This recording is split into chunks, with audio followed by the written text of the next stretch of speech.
On September 29th, 2020, the Federal Motor Carrier Safety Administration made some major changes to the HOS rules in 3 categories.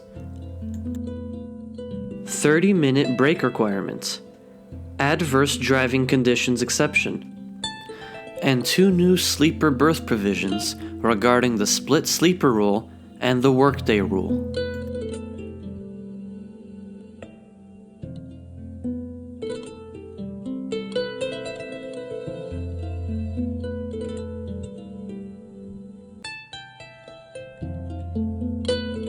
Before, the 30-minute break could only be on off or SB. Now, they can be on an on-duty too. If your logbook does not have a good internet connection, even if you put it on off, it will stay on, and the 30 minutes will not be counted as a break. After this change, this will no longer be a problem.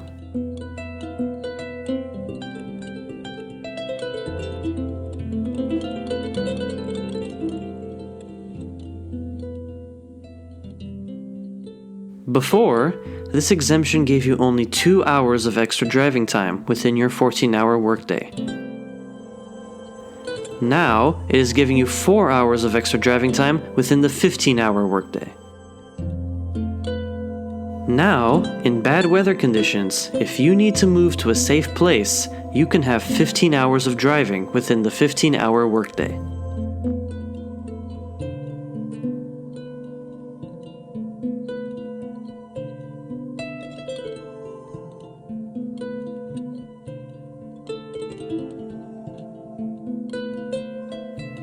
Before, there was no flexibility in the 8-2 split.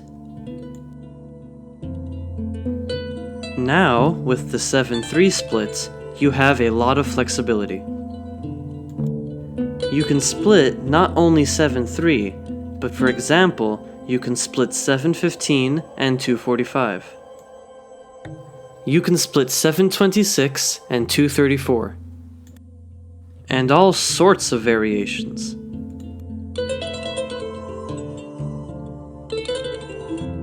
You have to remember the following very well. The larger segment of the split cannot be smaller than 7 hours. It is okay to be over 8, but all hours over 8 do not count. The smaller part cannot be less than 2 hours. The larger segment of the split has to be on SB only. No personal convenience. The smaller segment can be on SB or off. PC is also okay.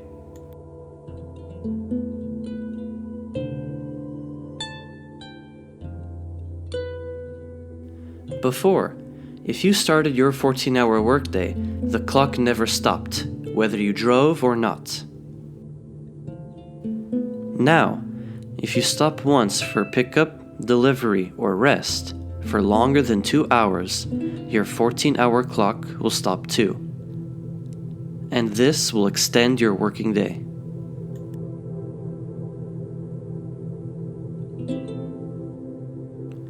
For example, you start your day at 12 midnight, and your 14-hour workday should end at 2 p.m. But you reach the delivery and stop for 2 hours. Your working day will be extended to 4 p.m.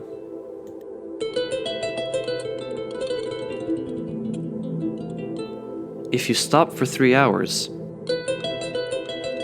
your working day will be extended to 5 p.m.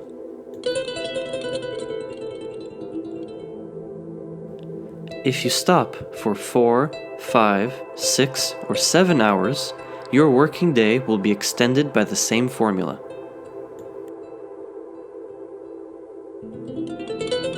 However, when you use an extended working day after your time is over, and you must take 10 hours of rest, this break cannot be on off anymore. It must be on SB.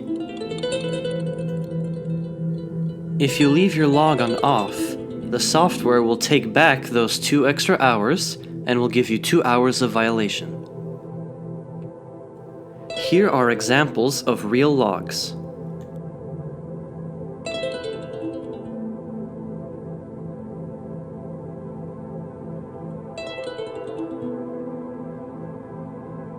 Same log, no violation.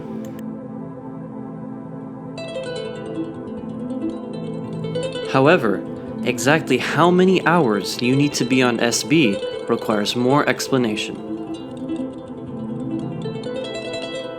If you used a 2-hour extension, 8 of your 10 hours must be on SB. These 8 hours of SB can be at the beginning, in the middle, or at the end of your 10-hour break. It doesn't matter when. But they must be continuous, no off and no PC.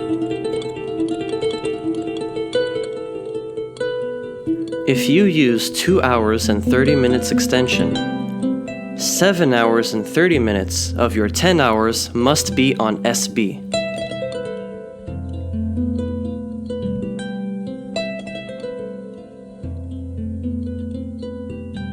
If you use 3 or more hours of extension, 7 of your 10 hours must be on SB. Do you remember from the previous segment? Sleeping under 7 hours does not count. We need to clarify one more thing.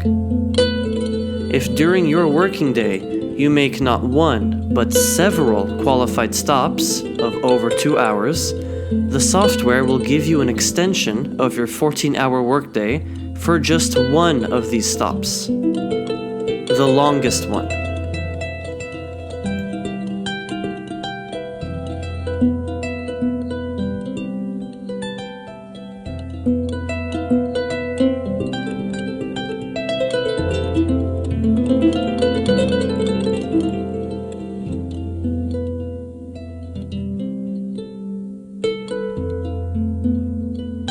That's all, but it is very important to understand that when you are planning your split sleeper, don't just rely on your calculations, because they can be wrong. Before you start driving, always check your log. See if you have enough time in rest duration. The big segment of time cannot be less than 7 hours, and the smaller one cannot be less than 2 hours. Before you start driving, always check the amount of driving hours you have left and the amount of workday hours you have left. That's pretty much all.